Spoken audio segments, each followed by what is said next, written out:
भैया पता है आज मैंने 500 लड्डू खाए। भैया वो क्या है? देखो, ध्यान से देखो। कहने को ये खेल है, किंतु इसे चुनौती समझो जो मैंने तुम दोनों के लिए बनाई है।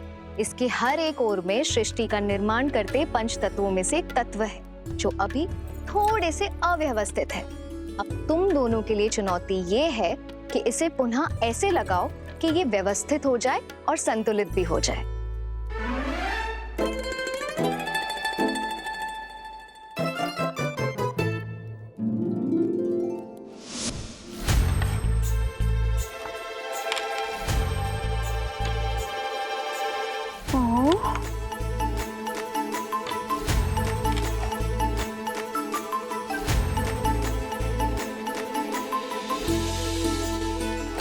भैया तो शीघ्रता की गति से बनाते जा रहे हैं।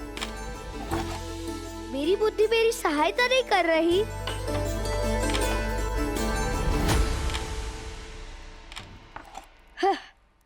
घूम फिर के मैंने पुनः सब कुछ बिगाड़ दिया। भूखे पेट बुद्धि कैसे काम करेगी? लड्डू की आवश्यकता है।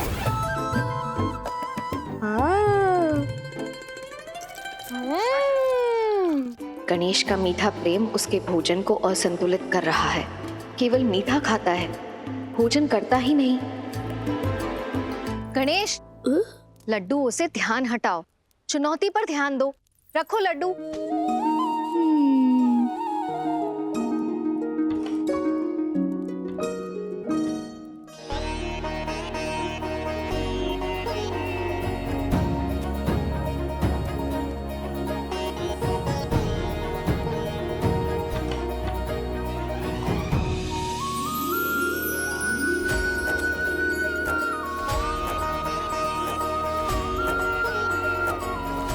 पिताश्री, आप सही समय पे आए हैं। तनिक सहायता कीजिए। माता ने ऐसी पहेली पकड़ाई है कि समझ ही नहीं आ रहा कि इसे कैसे सुलझाए। जीवन अपने आप में एक पहेली तो है पुत्रों। बल बिना संयम, संयम बिना कर्म निरर्थक हैं, अधूरे हैं। जय और पराजय के बीच केवल 3 ही अंतर होते हैं, बल, बुद्धि और कर्म। अकेले चुनौती का सामना करने जाओगे तो कदाचित असफलता ही पाओगे, किंतु हो सकता है कि एकजुट होकर कार्य करें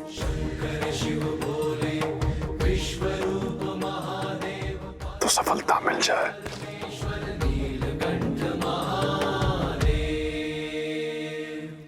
ये तो हमने सोचा ही नहीं था पिताश्री।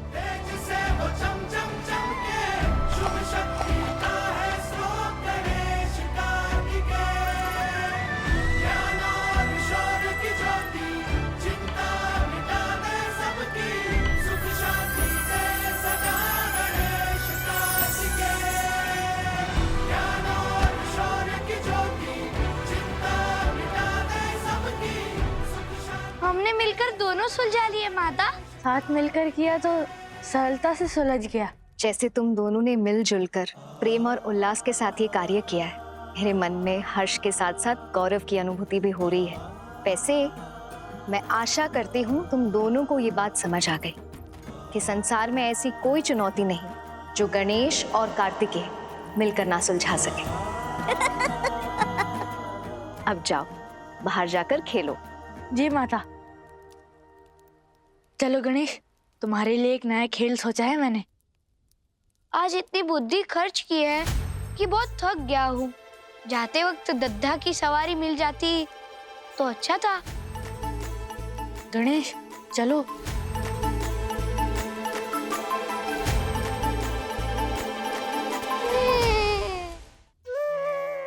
गणेश को शारीरिक गतिविधियों की ओर प्रेरित करना होगा।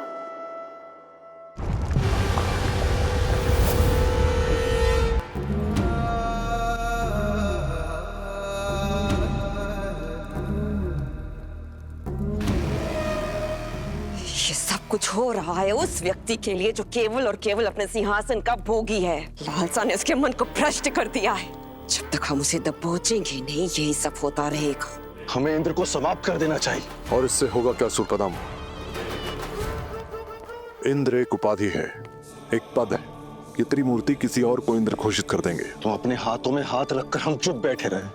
हमें उत्तर दीजिए महामाता। इस प्रश्न का उत्तर तो आपकी महामाता के पास भी नहीं है।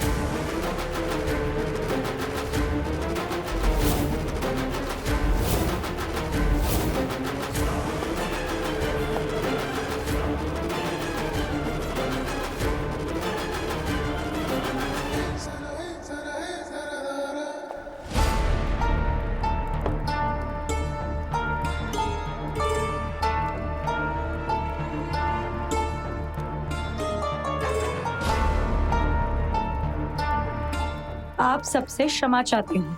महामाता भी जानती है कि वो शिव पुत्र कार्तिकेय है जो आपके बड़े भाई तारकासुर का वध करेगा।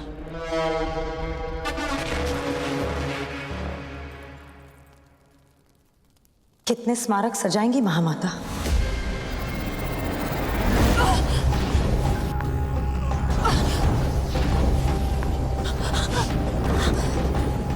सच्ची पैदा तो तू दानवों के वंश में हुई, किंतु अपनी आत्मा बेचती है स्वर्ग की महारानी बनने के लिए। मैंने अपने प्रेम के कारण इंद्र से विवाह किया। मेरा इसमें क्या दोष कि मेरे पति को देवों का राजा बना दिया गया महामाता? दोष? इस शोक सभा पर आकर भी तेरे चेहरे पर ये जो संतोष का प्रकाश है, यही तेरा दोष है।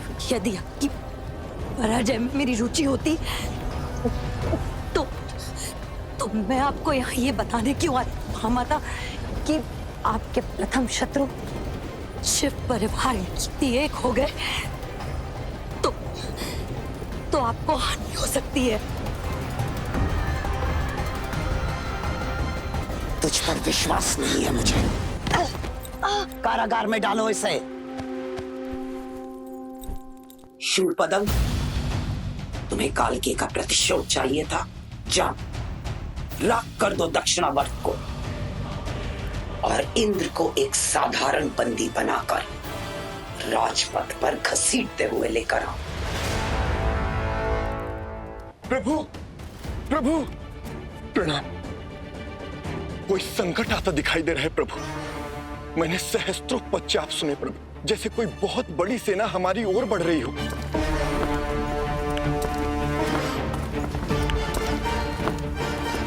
प्रभु, मैं कह रहा था ना कि कोई भारी संकट आ रहा है।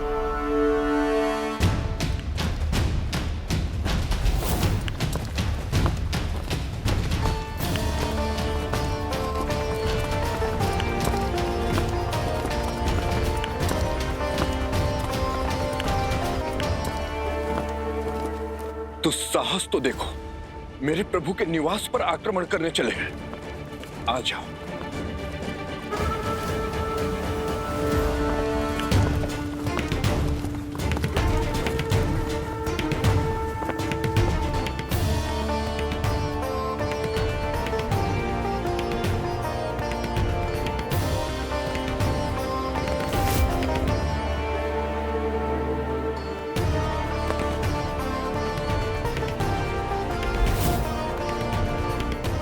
कुबेर,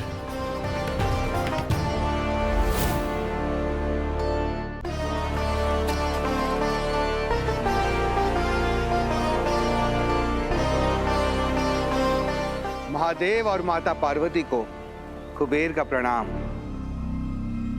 प्रभु क्षमा, बहुत समय से इच्छा थी कि आपके पुत्रों को आकर देखूं। जगत पिता और जगत जननी के पुत्र कैसे हैं? उत्तम, अति उत्तम। किंतु क्या ही कहूं, कार्य इतने होते हैं कि समय निकाल पाना बहुत कठिन था। कैलाश में आपका स्वागत है कुबेर देव। प्रभु, अब आपके पुत्र सोच रहे होंगे कि कुबेर हमसे पहली बार मिलने आए। जगत में इतना नाम है कि धन के देवता हैं, किंतु हमारे लिए कोई भेंट नहीं लाए।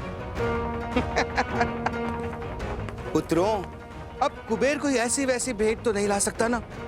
प्रतिष्ठा की लाज भी तो रखनी होती है मुझे। इसलिए मैं कुछ ऐसा लाया हूं जिसे देखकर समस्त परिवार आनंद से मगन हो जाएगा। अगर आप सबके लिए यहाँ एक भव्य राजभवन का निर्माण कराया जाए, स्वर्ण और हीरो से जड़ित एक ऐसा राजभवन जहाँ हर सदस्य के लिए अपना अपना कमरा हो, और वहाँ होगा प्रभु का नया ध्यान स्थल, जहाँ प्रभु एकांत में बैठ के सृष्टि के परे रहस्यों का मनन करेंगे। और वहाँ होगी माता अन्नपूर्णा की नई रसोई, जहाँ माता की सेवा में अनेक दासियां तैयार रहेंगी, उनके एक आदेश पे ब्रह्मांड का कोई भी भोजन बनाने के लिए। और हाँ, यहाँ होगा प्रभु का नया ज्ञान स्थल, जहाँ प्रभु ध्यान और चिंतन से चर्चा करेंगे। सोचो पुत्रों, तुम दोनों के लिए अपना अलग अलग शयन कक्ष होगा और नहीं, हमें और कक्षों की आवश्यकता नहीं। हमारे पास पहले से ही अपने अपने शयन कक्ष हैं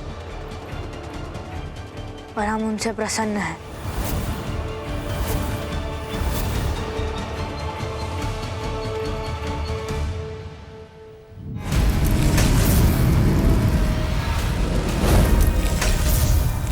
जब तक इंद्र सामने नहीं आएगा मैं सब कुछ ध्वस्त कर दूंगा।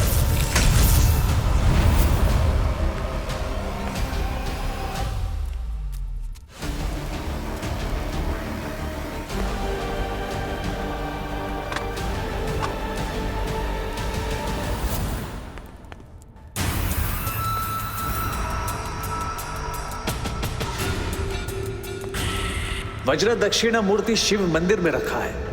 मुझे पता है सुरपदम, तुम शिव भक्त हो, तुम वहां से वज्र कभी नहीं लोगे।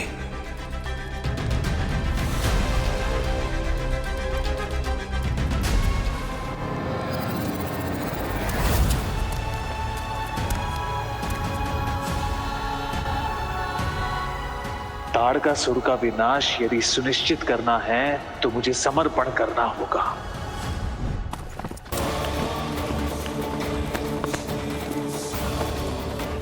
छोड़ो सुरपदम, जिस दिन वो कुमार कार्तिक दक्षिण लौटेगा तुम्हारा अंत होगा। ताड़कासुर सहित तुम्हारे पूरे परिवार को समाप्त कर देगा वो कार्तिकेय। लेकिन प्रभु, मेरी ये आस है कि जब आप कुबेर की लाई अमूल्य भेंट देखेंगे तो आप जान पाएंगे कि ये कुबेर आप सब के बारे में क्या क्या विचार कर रहा है। प्रभु, मेरी तरफ से ये भेंट स्वीकार करें। नहीं कुबेर देव, आपकी इस भावना का सम्मान है मेरे हृदय में, किंतु मैं ठहरा कैलाश निवासी, भस्म भभूत में प्रसन्न। मैं भला इन अमूल्य भेंटों का क्या करूंगा? मेरे पास इनका उपयोग नहीं। उचित होगा कि आप इन्हें किसी ऐसे देव या व्यक्ति को उपहार स्वरूप दें जो इसका उपयोग भली भांति कर सके। अब क्या ही कहूं महादेव, आपकी दयालुता अपरंपार है, आपको चाहना होगी। किंतु माता पार्वती मेरी भेंट देकर बहुत प्रसन्न होंगी।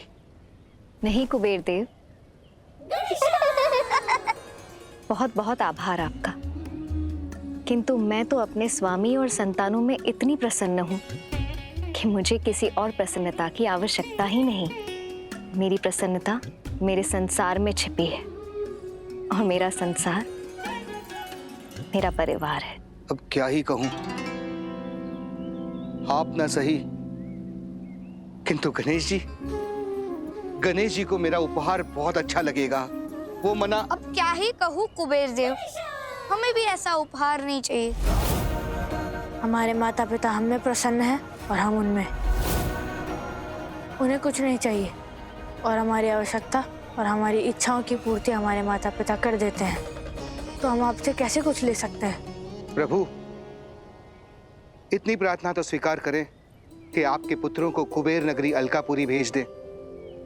मुझे उनकी सेवा सत्कार का अवसर दे। यदि पार्वती को आपत्ति नहीं, वो मान जाए तो मेरी भी स्वीकृति है।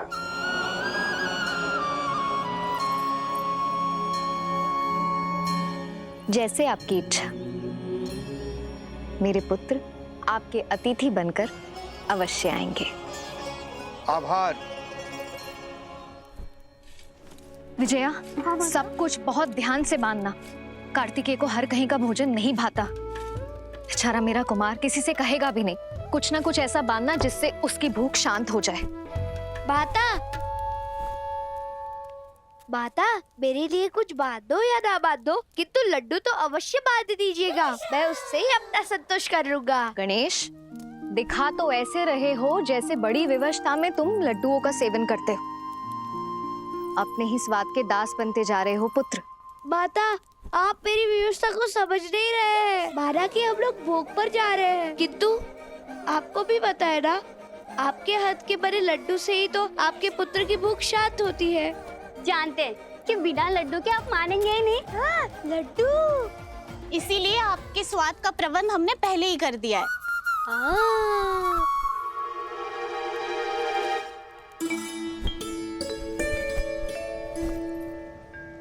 भैया, शीघ्र आइए।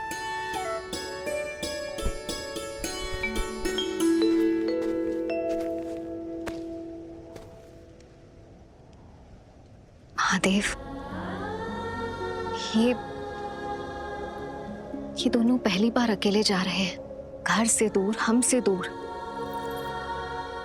अकेले रह लेंगे ना? गणेश मेरे बिना कभी नहीं रहा। कार्तिकेय रहा है, किंतु उसे स्वयं का ध्यान नहीं। खाने पीने की बिल्कुल सुध नहीं है उसे। मुझे बहुत चिंता हो रही है।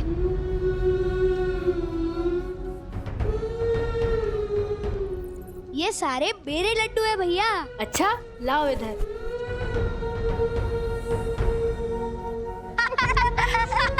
नहीं भैया, मैं चलाऊंगा। इनकी प्रसन्नता देखकर तो यही प्रतीत हो रहा है कि इन्हें कैलाश से मुझसे दूर जाने की कोई पीड़ा ही नहीं। माँ वाला हृदय नहीं है ना इनके पास। उचित है, दोनों सदैव ऐसे ही प्रसन्न रहे। किंतु मेरा माँ वाला हृदय बहुत चिंतित है। उमा, बच्चों को सह प्रेम चिंता मुक्त होकर विदा करो। माता पिता को अपने हृदय को कठोर कर अपने बच्चों को उनके सुख, उनके भविष्य के लिए स्वयं से दूर करना ही पड़ता है। माता पिता का हृदय तो सदैव संतान की चिंता से लिप्त रहता है, किंतु उनका प्रेम उन्हें बांधता नहीं, उन्हें मुक्त करता है। यदि माता पिता के रूप में हम ही स्वार्थी हो जाएं, तो निस्वार्थ भाव संसार से समाप्त हो जाएगा। उमा, हमें तो उनके सुख में अपना सुख ढूंढना है, उनकी कठिनाइयों में उनका संबल, उनके दुख में उनका साहस बनना है। माता, पिताश्री, हम लोग जा रहे हैं, आज्ञा दीजिए। और माता, अब तारीख भी चिंता न करें, हम शीघ्र ही लौट आएंगे। और एक बात, हम आपको बीच बीच में स्मरण भी करेंगे।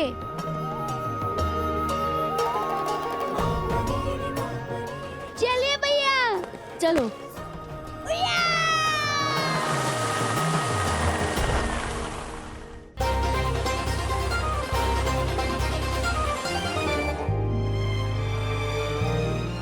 महादेव की कृपा से तीनों लोकों में कुबेर के धन ऐश्वर्य के समान कोई नहीं। महादेव के स्थान पर गणेश कार्तिकेय आज मेरे वैभव के दर्शन करेंगे। शीघ्र आइए शिव पुत्रों। एक बलशाली, एक बुद्धि और ज्ञान है, दोनों मिल जाए तो सर्वशक्तिमान है। कार्तिकेय गणपति का। भैया, अगर हम माता की दृष्टि से 2 क्षण भी ओझल हो जाए तो माता की चिंता आरंभ हो जाती है। किंतु आश्चर्य है कि माता ने केवल हम दोनों को इतनी दूर भेज दिया। गणेश, माता की चिंता तुम्हारे लिए है क्योंकि तुम छोटे हो, किंतु अब मैं हूँ। माता को विश्वास है कि मैं तुम्हारा ध्यान रख लूंगा। अतः उन्होंने कुबेर जी के आग्रह को स्वीकार करने में झिझक नहीं दिखाई। अब चले? चले। भैया, बड़ी दीप्तिमान सी नगरी है कुबेर जी की, चारों ओर स्वर्ण ही स्वर्ण है। भैया मुझे तो चिंता हो रही है, कहीं कुबेर जी हमें भोजन में भी स्वर्ण ही ना परोस दे। गाल और थाप में अंतर ही कितना। कुबेर जी हमारा सत्कार करना चाहते हैं, अब वो स्वर्ण से करें या कंकरों से, ये तो उनकी श्रद्धा। किंतु सुनो गणेश, मैं तुमसे बड़ा हूँ और तुम्हारा ध्यान रखना मेरा दायित्व है। तो मेरे साथ ही रहना, यहाँ वहाँ भाग मत जाना। जो आ गया भैया। गणेश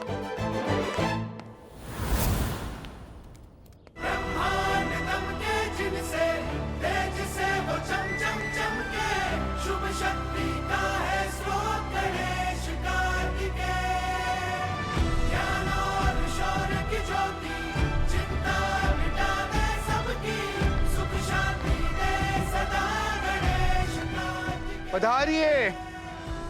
कुबेर की नगरी अलकापुरी में आप दोनों का स्वागत है शिवपुत्रों। आपको मेरे भव्य भवन का भ्रमण कराता हूं। आइए।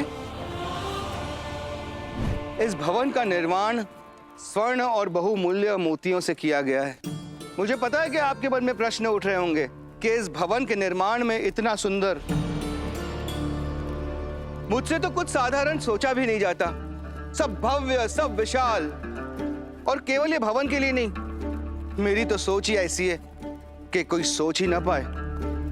अब देखिए, कुबेर के यहाँ जो एक बार भोजन बनता है वो अन्य देवता के पूरे महीने एक सेना को बिठा के खिलाने जितना होता है।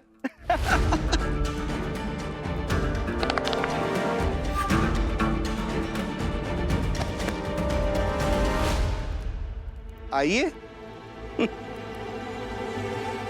संसार में 56 पकवान होते हैं, पर मेरा तो मानना है कि शिव पुत्र जैसे विशेष अतिथि के लिए 56 क्या 112 पकवान बनाने चाहिए, और कुबेर ने बनवाए भी है। अब क्या ही कहूं, आप जैसे अतिथि और मुझ जैसा आतिथ्य देने वाला, तो सब कुछ अद्वितीय तो होना ही चाहिए ना। किंतु एक निवेदन है, ये सब देख के आप दोनों संकोच में मत पड़िएगा।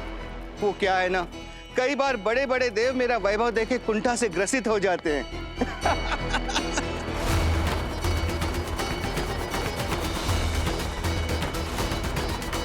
क्या हुआ? अब मैं क्या ही कहूँ कुबेर जी, यहाँ सब कुछ बहुत सुंदर और भव्य है, किंतु अभी भूख लगी है। 112 पकवान के दर्शन हो जाए तो अच्छा होगा। अवश्य। कुबेर स्वयं भी इसी क्षण की प्रतीक्षा कर रहा था। प्रतीक्षा में तो शिक्षा छुपी है कुबेर देव।